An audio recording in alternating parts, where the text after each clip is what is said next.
Hi hello ನಮಸ್ಕಾರ. ನಾನು ನಿಮ್ಮ ಸ್ಪರ್ಶಾ ಗೌಡ. ಯಾರೆಲ್ಲ ಇನ್ನೂ ಕಾಮನಬಿಲ್ಲು ಕಥಾಗುಚ್ಛ ಯೂಟ್ಯೂಬ್ ಚಾನಲ್ಗೆ ಸಬ್ಸ್ಕ್ರೈಬ್ ಆಗಿಲ್ವೋ ಕೂಡಲೇ ಸಬ್ಸ್ಕ್ರೈಬ್ ಆಗಿ. ಕತೆ ಇಷ್ಟ ಆದರೆ ಶೇರ್ ಮಾಡಿ, ಲೈಕ್ ಮಾಡಿ ಹಾಗೂ ಕಮೆಂಟ್ ಮಾಡಿ. ನಾನು ಇವತ್ತು ಹೇಳ್ತಿರೋ ಕತೆ ಮನದ ನಿನಾದಕ್ಕೆ ಏನೆಂದು ಹೆಸರಿಡಲಿ ಭಾಗ 83. ಪರವಾಗಿಲ್ಲ, ನನಗೇನೂ ಭಯವಾಗುವುದಿಲ್ಲ, ನಾನು ಒಬ್ಬಳೇ ಇರ್ತೀನಿ ಎನ್ನುತ್ತಿದ್ದ ಹಾಗೆ ಅವನ ಯೋಚನೆ ತಲೆ ಕೆಳಗಾಯಿತು. ಅವಳ ಮಾತು ಕೇಳಿ ಕೋಪ ಬಂದರೂ ಸಹ ಮತ್ತೆ ಮಾತನಾಡದೆ ಅಲ್ಲಿಂದ ಹೊರಟಿದ್ದನು. ಅವನು ಸುಮ್ಮನೆ ಹೋಗಿದ್ದೇ ಇವಳಿಗೆ ಸಮಾಧಾನವಾದಂತಾಯಿತು. ಸುಲಭವಾಗಿ ಒಬ್ಬಳೇ ಇರುತ್ತೇನೆ ಎಂದು ಬಾಯಿ ಮಾತಿನಲ್ಲಿ ಹೇಳಿದಷ್ಟು ಸುಲಭವಾಗಿರಲಿಲ್ಲ ಅಲ್ಲಿ ಇರುವುದು. ಅಕ್ಕಪಕ್ಕದಲ್ಲಿ ಯಾವುದೇ ಮನೆಗಳು ಇರಲಿಲ್ಲ. ಒಂಟಿ ಮನೆ ಅಷ್ಟೇ ಅಲ್ಲದೆ ದೊಡ್ಡ ಮನೆ ಕೂಡ. ಭಯ ಎನ್ನುವುದಕ್ಕಿಂತ ಬೇಜಾರಾಗುತ್ತಿತ್ತು. ಮನೆ ಕೆಲಸ ಮುಗಿಸಿ ಸ್ವಲ್ಪ ಹೊತ್ತು ಪುಸ್ತಕ ಓದಿದರೂ ಸಹ ಸಮಯ ಮುಂದೆ ಹೋಗುತ್ತಿಲ್ಲ ಎನಿಸುತ್ತಿತ್ತು. ಹೊರಗೆ ಬಂದು ಮನೆಯ ಸುತ್ತ ಸ್ವಲ್ಪ ಓಡಾಡಿ ಅದೇಕೋ ಕಣ್ಣು ಎಳೆದ ಹಾಗೆ ಆಗುತ್ತಿದ್ದ ಹಾಗೆ ಹೋಗಿ ಮಲಗಿಬಿಟ್ಟಳು. ಕಾಲೇಜು ಮುಗಿಸಿ ಹೊರಬಂದ ಮಹರ್ಷಿ, ನಾನು ಅಷ್ಟು ಹೇಳಿದರೂ ಹೆದರಿಕೆ ಇಲ್ಲ ಎಂದು ಹೇಳಿದ್ದಾಳಲ್ಲ, ಇವತ್ತು ಒಬ್ಬಳೇ ಇರಲಿ, ಅಲ್ಲಿ ಆಗ ಅವಳಿಗೆ ತಿಳಿಯುತ್ತದೆ ಎಂದು ಯೋಚಿಸಿದವನು ಮನೆಯ ಕಡೆ ಕಾರು ತಿರುಗಿಸಿದ. ಮನೆಯ ಬಳಿ ಬರುವವರೆಗೂ ಯಾವುದೇ ಆಲೋಚನೆ ಇಲ್ಲದವನಿಗೆ ಮನೆಯ ಬಳಿ ಬಂದ ತಕ್ಷಣ ನಾನೀಗ ಒಬ್ಬನೇ ಮನೆಗೆ ಹೋದರೆ ಅಪ್ಪ ಮಹಿಮಾ ಒಬ್ಬಳನ್ನು ಬಿಟ್ಟು ಬಂದಿದ್ದೀಯಾ ಎಂದು ಗದರುತ್ತಾರೆ ಎಂದುಕೊಂಡವನಿಗೆ ಅದೊಂದು ಕಾರಣವಾದರೆ ಒಬ್ಬಳನ್ನೇ ಅಲ್ಲಿ ಬಿಡಲು ಅದೇಕೋ ಭಯವಾಗುತ್ತಿತ್ತು. ಆದರೂ ಅವನಿಗೆ ಮನಸ್ಸಾಗಲಿಲ್ಲ. ಮನೆಯ ಬಳಿ ಬಂದ ಕಾರಿನಿಂದ ಇಳಿಯದೆ ಮತ್ತೆ ಗೆಸ್ಟ್ ಹೌಸ್ ಕಡೆ ತಿರುಗಿಸಿದನು. ಮಹಿಮಾ ಮನೆಗೆ ಬರದೆ ಗೆಸ್ಟ್ ಹೌಸಿನಲ್ಲಿ ಉಳಿದುಕೊಂಡಿರುವುದರಿಂದ ಅದಾಗಲೇ ಸುಗುಣ ಅವರ ಮನದಲ್ಲಿ ಭುಗಿಲೆದ್ದಿತು. ಅವಳ ಮೇಲಿನ ಕೋಪ ದುಪ್ಪಟ್ಟಾಗಿತ್ತು. ನಿನ್ನೆಯಿಂದ ಮನೆಗೆ ಬರದೆ ಇರುವ ಮಗ ಇವತ್ತಾದರೂ ಮನೆಗೆ ಬರುತ್ತಾನೆ ಎನ್ನುವ ಆಸೆಯಿಂದ ಕಾಯುತ್ತಿದ್ದವರಿಗೆ ಮನೆಯ ಮುಂದೆ ಕಾರಿನ ಶಬ್ದವಾಗುತ್ತಿದ್ದವರೆಗೆ ಬಾಗಿಲಿನವರೆಗೂ ಬಂದಿದ್ದರು. ಅಷ್ಟರಲ್ಲಿ ಮಹರ್ಷಿ ಕಾರನ್ನು ತಿರುಗಿಸಿ ಹೊರಟು ಹೋಗಿಯಾಗಿತ್ತು. ಮಗ ಮರಳಿ ಹೋದ ನಿರಾಸೆಯಲ್ಲಿಯೇ ಒಳಬಂದವರು ಸೋಫಾ ಮೇಲೆ ಕುಳಿತಿದ್ದ ರಾಜೇಂದ್ರ ಅವರನ್ನು ಕೋಪದಲ್ಲೇ ನೋಡಿಕೊಂಡು ಒಳಗೆ ಹೋಗಿದ್ದರು. ಈಗ ಏನಾದರೂ ಮಾತನಾಡಿದರೆ ಅವರಿಗೆ ಉಳಿಗಾಲ ಇಲ್ಲ ಎಂದು ಚೆನ್ನಾಗಿ ತಿಳಿದಿತ್ತು. ಮಗ ಇದ್ದಾಗ ಸ್ವಲ್ಪ ಧೈರ್ಯ ವಹಿಸಿ ಮಾತನಾಡಿದರೂ ಒಬ್ಬರೇ ಇದ್ದಾಗ ಮಾತನಾಡುತ್ತಿರಲಿಲ್ಲ. ಮಹಿಮಾ ಮೇಲೆ ಯುದ್ಧ ಸಾರಲು ಸಜ್ಜಾಗಿ ಅವಳು ಮನೆಗೆ ಬರಲಿ ಎಂದು ಕಾಯುತ್ತಿದ್ದರು. ಅದಾಗಲೇ ಸೂರ್ಯ ತನ್ನ ಸ್ವಸ್ಥಾನ ಸೇರಿಯಾಗಿತ್ತು. ಹಕ್ಕಿಗಳೆಲ್ಲ ತಮ್ಮ ಗೂಡನ್ನು ಅರಸಿ ಹೋಗಿದ್ದವು. ನಿಧಾನವಾಗಿ ಕತ್ತಲು ಆವರಿಸುತ್ತಿತ್ತು. ಮಹರ್ಷಿ ಬರುವುದಿಲ್ಲ ಎಂದು ಹೇಳಿದ್ದಕ್ಕೆ ಮಧ್ಯಾಹ್ನ ಬೆಳಗ್ಗೆ ಉಳಿದಿದ್ದ ಉಪ್ಪಿಟ್ಟು ತಿಂದು ರಾತ್ರಿಗೆ ಏನಾರು ಮಾಡಿಕೊಂಡರೆ ಆಯಿತು ಎಂದು ಕೋಣೆಯಲ್ಲಿದ್ದ ಕಿಟಕಿಯ ಬಳಿ ಹೊರಗೆ ನೋಡುತ್ತಾ ನಿಂತಿದ್ದಳು. ಮಹರ್ಷಿ ಕಾರು ಗೇಟು ದಾಟಿ ಒಳ ಬಂದಿದ್ದನ್ನು ನೋಡಿ ಖುಷಿಯ ಜೊತೆಗೆ ಆಶ್ಚರ್ಯವಾಯಿತು. ಬರುವುದಿಲ್ಲ ಎಂದು ಬಂದವನನ್ನು ನೋಡಿ ಅವಳ ಖುಷಿಗೆ ಪಾರವೇ ಇರಲಿಲ್ಲ. ಅವನು ಮನೆಯ ಕರೆಗಂಟೆ ಒತ್ತುವ ಮೊದಲೇ ಓಡಿ ಹೋಗಿ ಬಾಗಿಲು ತೆರೆದಿದ್ದಳು. ಬರುವುದಿಲ್ಲ ಎಂದು ಹೇಳಿ ಬಂದಿದ್ದೀರಾ ಎಂದು ಕೇಳಬೇಕು ಎನಿಸಿದರೂ ಅದಕ್ಕೂ ಏನಾದರೂ ಮಾತನಾಡುತ್ತಾನೆ ಎಂದು ಹಾಗೆ ಸುಮ್ಮನಾಗಿ ಅವನಿಗೆ ಒಳಗೆ ಬರಲು ದಾರಿ ಬಿಟ್ಟು ತಾನೇ ಮುಂದೆ ಬಂದಿದ್ದಳು. ಅವನು ಬಾಗಿಲನ್ನು ಭದ್ರಪಡಿಸಿ ಬಂದು ಸೋಫಾ ಮೇಲೆ ಕುಳಿತುಕೊಳ್ಳುತ್ತಿದ್ದ ಹಾಗೆ ಅಡಿಗೆ ಮನೆಗೆ ಹೋದವಳು ಬೇಗ 2 ಲೋಟ ಕಾಫಿ ಮಾಡಿ 1 ಲೋಟವನ್ನು ಅವನ ಮುಂದೆ ಇಡಿದಳು. ಬೇಡ ಎಂದರೆ ಎನ್ನುವ ಭಯ ಅವಳ ಮನದಲ್ಲಿ ಇದ್ದೇ ಇತ್ತು. ಆದರೆ ಅವನು ಹಾಗೆ ಹೇಳದೆ ಸುಮ್ಮನೆ ತೆಗೆದುಕೊಂಡಿದ್ದನು. ಸ್ವಲ್ಪ ದೂರದಲ್ಲಿ ಇದ್ದ ಡೈನಿಂಗ್ ಟೇಬಲ್ ಮೇಲೆ ತಾನು ಕಾಫಿ ಕುಡಿಯಲು ಕುಳಿತಳು. ಅವನ ನೇರಕ್ಕೆ ಕುಳಿತಿರುವುದರಿಂದ ಆಗಾಗ ಅವಳ ಕಣ್ಣುಗಳು ಅವನನ್ನೇ ಸವರುತ್ತಿದ್ದವು. ಅವನು ಮಾತ್ರ ಒಮ್ಮೆಯೂ ಕತ್ತೆತ್ತಿ ನೋಡಲಿಲ್ಲ.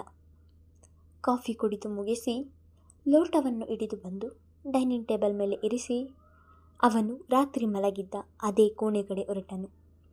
ಇತ್ತ ಕಾಫಿ ಕುಡಿಯುತ್ತಿದ್ದವಳಿಗೆ ಅಡಿಗೆ ಏನು ಮಾಡುವುದು ಎನ್ನುವುದೇ ತಿಳಿಯಲಿಲ್ಲ. ಮತ್ತೆ ಅಡಿಗೆ ಮನೆಗೆ ಬಂದು ತರಕಾರಿ ನೋಡಿದವಳಿಗೆ ಪಲ್ಯ ಚಪಾತಿ ಮಾಡೋಣ ಎಂದುಕೊಂಡರೆ ಇವರಿಗೆ ರೈಸ್ ಕೂಡ ಬೇಕು. ಮಧ್ಯಾಹ್ನ ಸಾಂಬಾರು ಮಾಡಿದರೆ ಸರಿ ಹೋಗ್ತಿತ್ತು.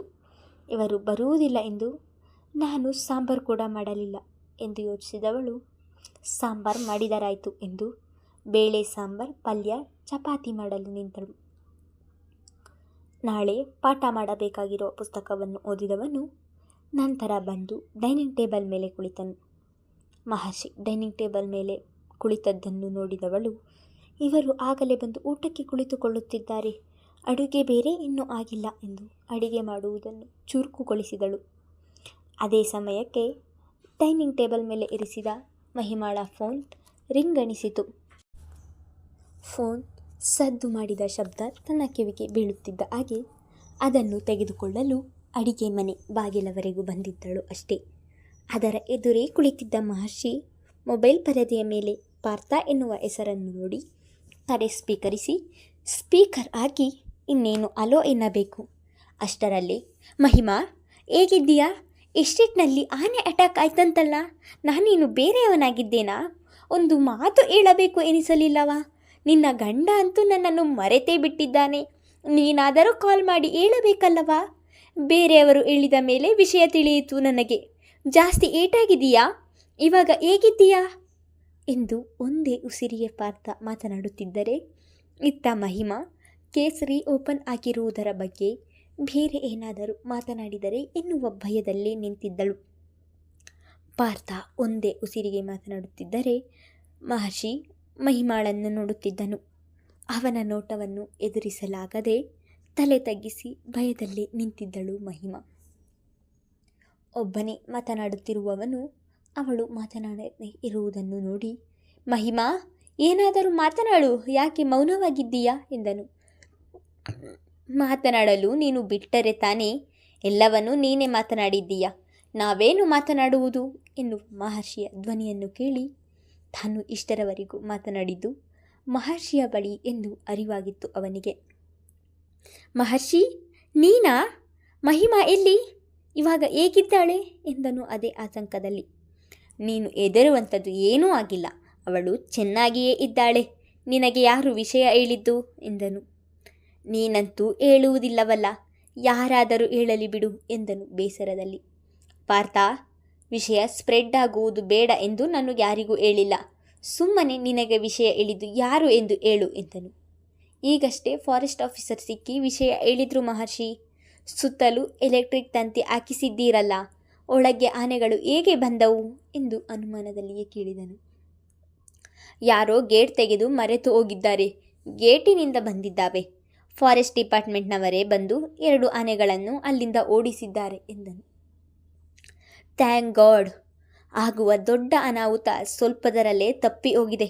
ಹೋಗಲಿ ಬಿಡು. ಮಹಿಮಾ ಎಲ್ಲಿದ್ದಾಳೆ? ಅವಳಿಗೆ ಫೋನ್ ಕೊಡು, ಮಾತನಾಡಬೇಕು ಎಂದನು. ಇಲ್ಲೇ ಇದ್ದಾಳೆ, ಮಾತನಾಡು ಎಂದವನು. ನನ್ನ ಎದುರಿಗೆ ನಿನಗೆ ಮಾತನಾಡಲು ಆಗುವುದಿಲ್ಲವಾ? ನೀವು ಪರ್ಸನಲ್ ಆಗಿ ಮಾತಾಡಬೇಕಾ ಎಂದವನ ಮಾತು ಕೇಳಿ ಇಬ್ಬರಿಗೂ ಆಶ್ಚರ್ಯವಾಗಿತ್ತು. ಮಹರ್ಷಿ ಎಂದಿಗೂ ಈ ರೀತಿ ಮಾತನಾಡಿದವನಲ್ಲ. ಇಬ್ಬರ ಸ್ನೇಹದ ಬಗ್ಗೆ ಅರಿವಿದ್ದು ಈ ರೀತಿ ಮಾತನಾಡುತ್ತಿದ್ದಾನಲ್ಲ ಎಂದು ಬೇಸರವಾಯಿತು ಪಾರ್ಥನಿಗೆ. ಮತ್ತೆ ಅವಳ ಜೊತೆ ಮಾತನಾಡಲು ಇಷ್ಟವಿಲ್ಲದೆ ಅವನ ಎದುರಿಗೆ ಬಂದವರ ಜೊತೆ ತಾನೇ ಮಾತಿಗಿಳಿದು, ಮಹರ್ಷಿ ನನಗೆ ಸ್ವಲ್ಪ ಕೆಲಸ ಇದೆ ಎಂದು ಒಡನೆ ಕರೆ ತುಂಡರಿಸಿದನು. ಇವತ್ತು ಇವರು ಯಾಕೆ ಹೀಗೆ ಮಾತನಾಡಿದರು? ಇವರ ಮಾತಿನಿಂದ ಪಾರ್ಥ ಬೇಜಾರು ಮಾಡಿಕೊಂಡಿದ್ದಾನೆ ಎಂದುಕೊಂಡಳು. ಅವನಿಗೆ ಅನುಮಾನ ಬರುವ ಹಾಗೆ ನಡೆದುಕೊಂಡವರು ಇವರೇ ತಾನೇ. ಯಾಕೆ ಹಾಗೆ ಮಾತನಾಡುತ್ತಿದ್ದೀರಾ ಎಂದು ಕೇಳಬೇಕು ಎಂದುಕೊಂಡಳು. ಬಾಯಿಗೆ ಬಂದಂತಹ ಮಾತುಗಳನ್ನು ಹಾಗೆ ನುಂಗಿಕೊಂಡು ರೆಡಿಯಾಗಿದ್ದ ಅಡುಗೆಯನ್ನು ಡೈನಿಂಗ್ ಟೇಬಲ್ ಮೇಲೆ ತಂದು ಇರಿಸಿ ಮಹರ್ಷಿಗೆ ಊಟ ಬಡಿಸಿ ತನ್ನ ತಟ್ಟೆಗೂ ಬಡಿಸಿಕೊಂಡು ಅವನ ಎದುರಿಗೆ ಕುಳಿತು ಊಟ ಮಾಡತೊಡಗಿದಳು. ಅವರಿಬ್ಬರ ಜಾಗದಲ್ಲಿ ಮಾತು ಬರದೆ ಇರುವವರು ಇದ್ದಿದ್ದರೂ ಕೂಡ ಕಣ್ಣಿನಲ್ಲಿ ಸಂಭಾಷಣೆ ಮಾಡುತ್ತಿದ್ದರೇನೋ. ಆದರೆ ಇಲ್ಲಿ ಇಬ್ಬರು ಅಪರಿಚಿತರಾಗಿ ಉಳಿದರು. ಪರಿಚಿತರ ಬಳಿ ಅಪರಿಚಿತರಾಗಿ ಇರುವುದು ಬಹಳ ಕಷ್ಟ ಎಂದು ಇಬ್ಬರಿಗೂ ಕೂಡ ಅರಿವಿದೆ. ಆದರೂ ಯಾರೊಬ್ಬರೂ ಮಾತನಾಡುವ ಸಾಹಸ ಮಾಡಲಿಲ್ಲ. ಊಟ ಮಾಡಿದವನು ಕ್ಷಣವೂ ಅಲ್ಲಿ ನಿಲ್ಲದೆ ತನ್ನ ಕೋಣೆಗೆ ಹೋಗಿ ಮಲಗಿದನು. ಊಟ ಮುಗಿಸಿ ಅಡಿಗೆ ಮನೆಯೆಲ್ಲವನ್ನು ಸ್ವಚ್ಛ ಮಾಡಿ ಕೋಣೆಗೆ ಬಂದವಳು ಪಾರ್ಥನಿಗೆ ಕರೆ ಮಾಡಿ ಮಾತನಾಡೋಣ ಎಂದುಕೊಂಡಳಾದರೂ ಅದೇಕೋ ಬೇಡ ಎನಿಸಿ ಹಾಗೆ ಸುಮ್ಮನಾದಳು. ಮನೆಗೆ ಬಂದು 3 ದಿನ ಆಗಿದೆ. ಇಷ್ಟು ಬೇಗ ಈ ತಾಯಿ ನಿನಗೆ ಬೇಡವಾದಳ ಎಂದು ಮಹರ್ಷಿಗೆ ಕರೆ ಮಾಡಿ ಸುನಂದ ಅವರು ಹೇಳಿದ್ದನ್ನು ನೆನೆದು ಕಾಲೇಜು ಮುಗಿಸಿಕೊಂಡು ಇಂದು ಕೂಡ ಗೆಸ್ಟ್ ಹೌಸ್ಗೆ ಹೋಗಬೇಕಲ್ಲ ಎನ್ನುವ ಯೋಚನೆಯಲ್ಲಿ ಬರುತ್ತಿದ್ದವನಿಗೆ ರಸ್ತೆ ಬದಿಯಲ್ಲಿ ನಿಂತಿದ್ದ ಅಪರ್ಣ ಅವರು ಕಂಡಿದ್ದರು. ಅವರನ್ನು ನೋಡಿದವನೇ ಒಡನೆಯೇ ಕಾರು ನಿಲ್ಲಿಸಿ, ಅತ್ತೆ, ಯಾಕೆ ಒಬ್ಬರೇ ಇಲ್ಲಿ ನಿಂತಿದ್ದೀರಾ ಎಂದು ಕಾರಿನಿಂದ ಇಳಿದು ಅವರ ಬಳಿ ಹೋಗಿ, ಅತ್ತೆ, ಇಲ್ಲಿ ಯಾಕೆ ನಿಂತಿದ್ದೀರಾ ಎಂದನು. ಬೆಳಗ್ಗೆಯಿಂದಲೂ ತುಂಬ ಜ್ವರ ಇತ್ತು ಮಹರ್ಷಿ, ಅದಕ್ಕೆ ಹಾಸ್ಪಿಟಲ್ಗೆ ಬಂದಿದ್ದೆ ಎಂದರು. ಆಯಾಸ ಅವರ ಮುಖದಲ್ಲಿ ಎದ್ದು ಕಾಣುತ್ತಿತ್ತು. ಅತ್ತೆ, ಜ್ವರ ಎಂದು ಹೇಳುತ್ತಿದ್ದೀರಾ? ಇಲ್ಲಿ ನಿಂತಿದ್ದೀರಲ್ಲ, ಬನ್ನಿ ಎಲ್ಲಾದರೂ ಕುಳಿತುಕೊಳ್ಳಿ ಎಂದು ಅವರ ಭುಜ ಬಳಸಿ ಹಿಡಿದು 2 ಹೆಜ್ಜೆ ಮುಂದಿರಿಸಿದ್ದನು ಅಷ್ಟೇ. ಅಷ್ಟರಲ್ಲಿ ಅಲ್ಲಿಗೆ ಬಂದಂತಹ ಮಾಧವನ್ ಅವರು, ನನ್ನ ಮಗಳನ್ನು ಆಗಲೇ ನನ್ನಿಂದ ಕಿತ್ತುಕೊಂಡಿದ್ದೀಯಾ, ಈಗ ನನ್ನ ಹೆಂಡತಿಯನ್ನು ನನ್ನಿಂದ ದೂರ ಮಾಡಬೇಕು ಎಂದು ಇಲ್ಲಿಗೆ ಬಂದಿದ್ದೀಯಾ ಎಂದರು ಕೋಪದಲ್ಲಿ. ಅಪರ್ಣ ಅವರಿಗೆ ಜ್ವರ ಬಂದಿದ್ದರಿಂದ ಅವರನ್ನು ಹಾಸ್ಪಿಟಲ್ಗೆ ಕರೆದುಕೊಂಡು ಬಂದಿದ್ದರು. ಅವರನ್ನು ಅಲ್ಲಿಯೇ ನಿಲ್ಲಿಸಿ ಟ್ಯಾಬ್ಲೆಟ್ ತೆಗೆದುಕೊಂಡು ಬರಲು ಹೋಗಿದ್ದವರು ಅಲ್ಲಿಗೆ ಬರುತ್ತಿದ್ದ ಹಾಗೆ ಮಹರ್ಷಿಯನ್ನು ನೋಡಿ ಕೋಪದಲ್ಲಿ ಮಾತನಾಡಿದರು. ಮಾತಿನ ಮೇಲೆ ಹಿಡಿತ ಇರಲಿ ಮಾವ, ಇವರು ನಿಮಗೆ ಹೆಂಡತಿಯಾಗುವುದಕ್ಕೂ ಮೊದಲು ನನ್ನ ಅತ್ತೆ. ಮೊದಲೇ ಹುಷಾರಿಲ್ಲ, ನಿಂತಿದ್ದಾರಲ್ಲ ಎಂದು ಕೂರಿಸಲು ಕರೆದುಕೊಂಡು ಹೋಗುತ್ತಿದ್ದೇನೆ ಎಂದನು. ಇಬ್ಬರು ಮಾಡುತ್ತಿರುವುದನ್ನು ನೋಡಿದ ಅಪರ್ಣ ಅವರಿಗೆ ಭಯವಾಯಿತು. ಅವಳನ್ನು ನೋಡಿಕೊಳ್ಳಲು ನಾನಿದ್ದೀನಿ, ನಿನ್ನಂತಹವನ ಸಹಾಯ ನನಗೆ ಬೇಕಿಲ್ಲ. ನನ್ನ ಮಗಳನ್ನು ಈಗಾಗಲೇ ಕಿತ್ತುಕೊಂಡು ಬಹಳ ದೊಡ್ಡ ಉಪಕಾರ ಮಾಡಿದ್ದೀಯ ನೀನು ಎಂದವರ ಮಾತು ಕೇಳಿ ಅವನ ಕೋಪ ಕೂಡ ದುಪ್ಪಟ್ಟಾಗಿತ್ತು. ಕೋಪದ ಕೈಗೆ ಬುದ್ಧಿ ಕೊಟ್ಟು ಮಾಧವನ್ ಅವರ ಕೊರಳ ಪಟ್ಟಿ ಹಿಡಿದವನು, ಯಾರು ನಿಮ್ಮ ಮಗಳನ್ನು ಕಿತ್ತುಕೊಂಡಿರುವುದು? ಈಗಲೇ ಬಂದು ನಿಮ್ಮ ಮಗಳನ್ನು ಕರೆದುಕೊಂಡು ಹೋಗಿ, ಯಾರೂ ನಿಮ್ಮನ್ನು ತಡೆಯುವುದಿಲ್ಲ ಎಂದನು. ಅವನ ವರ್ತನೆಗೆ ನಡುಗಿ ಹೋದ ಅಪರ್ಣ ಅವರು, ಮಹರ್ಷಿ, ಏನು ಮಾಡ್ತಿದ್ದೀಯಾ, ಬಿಡು ಎಂದು ವಿನಂತಿಸಿಕೊಳ್ಳುತ್ತಿದ್ದರು. ಸುತ್ತಮುತ್ತ ಎಲ್ಲರೂ ಇವರಿಬ್ಬರನ್ನೇ ನೋಡುತ್ತಿದ್ದರು.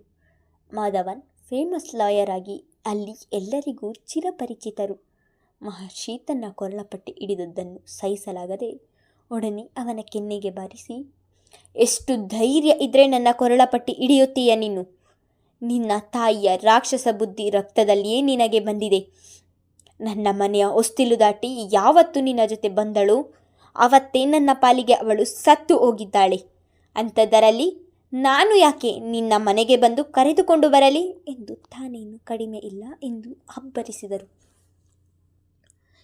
ಏನು ಮಾಡ್ತಿದ್ದೀಯಾ, ಬಿಡಿ ಅವನನ್ನು ಎಂದರು ಅಪ್ಪಣ್ಣ.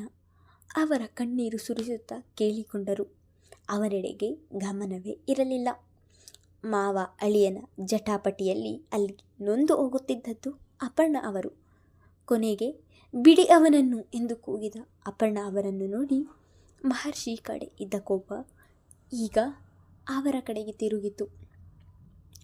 ಎಲ್ಲವೂ ನಿನ್ನಿಂದಲೇ ಆಗಿದ್ದು. ಅಣ್ಣನ ಮಗ ಎಂದು ಜೀವ ಬಿಡುತ್ತಿದ್ದೆಯಲ್ಲ, ಈಗ ನೋಡು, ರಸ್ತೆಯಲ್ಲಿ ನಿನ್ನ ಗಂಡನ ಕೊರಳಪಟ್ಟಿಗೆ ಕೈ ಹಾಕುತ್ತಿದ್ದಾನೆ.